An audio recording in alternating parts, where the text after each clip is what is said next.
Welcome back to my YouTube channel. So dear students, since you've come to this video, I assume that you have watched my previous video, The Laburnum Top by Ted Hughes. It gives a line-by-line explanation and a paraphrasing of the whole poem. So this video is going to be about the important lines and the important questions that could come in exam. That's why it's called Just for Exams Question Bank. So let us look into the poem once again. Let's recite the poem once again because maybe there is a possibility you might have looked at the previous videos a few days back, and if we want to look into the question answers, I would suggest we visit the poem once again. So I'm going to recite the poem. The laburnum top is silent, quite still, in the afternoon yellow September sunlight. A few leaves yellowing, all its seeds fallen, till the goldfinch comes. With a twitching chirrup, a suddenness, a startlement, and at a branch end, then sleek as a lizard and abrupt and alert, she enters the thickness and a machine starts up, of chitterings and of tremor of wings and trillings. The whole tree trembles and thrills. It's the engine of her family. She stokes it full, then flirts out to a branch end, showing her barred face identity mask. Then, with eerie, delicate whistle, chirrup, whisperings, she launches away towards the infinite, and the laburnum subsides to empty. So let's now look at the important lines. The figures of speech first. Simile, sleek as a lizard, because the goldfinch has been compared to a lizard. It is not a lizard, but it is like a lizard. Metaphor, engine of a family, where the engine is actually the mother goldfinch. The machine is actually the representation of the nest with the little ones of the goldfinch. So this is a metaphor. Engine is the metaphor and machine is also a metaphor. Engine represents the mother goldfinch and machine represents the nest of young ones. Alliteration.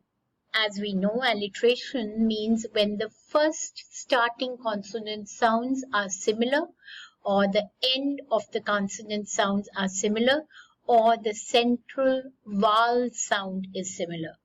So alliteration, September sunlight, suddenness, startlement, alert, abrupt, and tree trembles and thrills. There are certain students who've objected, ma'am, tree and tree, trembles are fine, but how does thrill come in? So there may be a difference in that of opinion. So you can, to be on the safer side, you may write tree trembles only. Onomatopoeia, it refers to the name given to the sound, and when you name that sound, it also seems like you are making that sound. So twitching, chirrup, chitterings, trillings, whistle, chirrup, all are onomatopoeia. I hope you've understood the figures of speech that have been used in this poem. Coming to important portions of the poem. Stanza 1 was very simple. That's why I have not included any line from there. So I'm coming directly to stanza 2.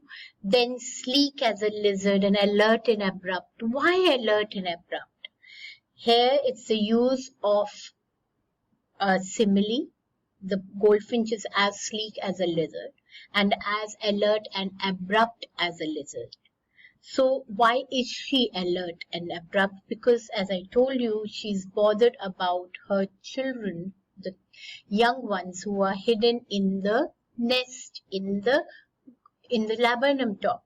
So she is very alert before she enters the foliage because she doesn't want to be noticed entering the foliage. She enters the thickness and a machine starts up. So that machine refers to the young ones in the nest. And what sound does the machine make? The machine makes a sound of chitterings and tremor and wings and trillings. So the whole tree starts trembling and thrilling. So now let us look at stanza 2. The main line that is usually asked in the exam is, it is the engine of a family. So whom does the engine refer to?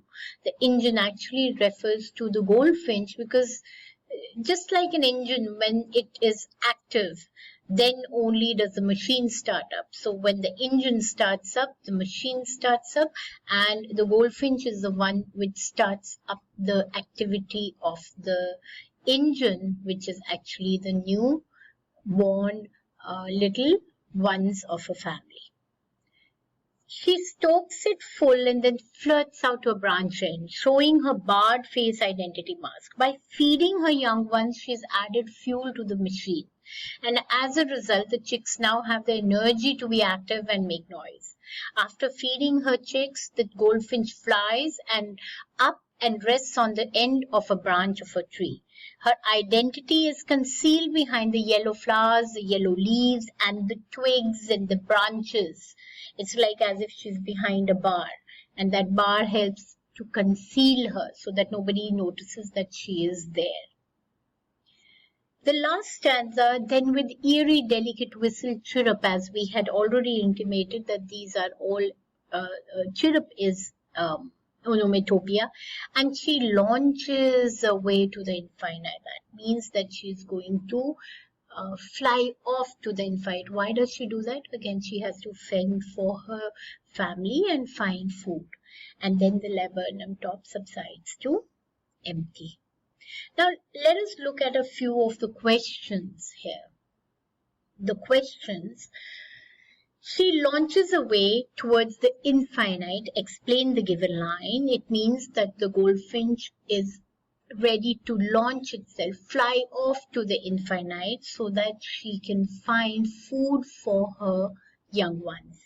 Why is the image of the engine evoked by the poet? The image of the engine is evoked by the poet because here the goldfinch is the engine and she is the one who starts up the machine, as the machine is represented by the new babies in the nest.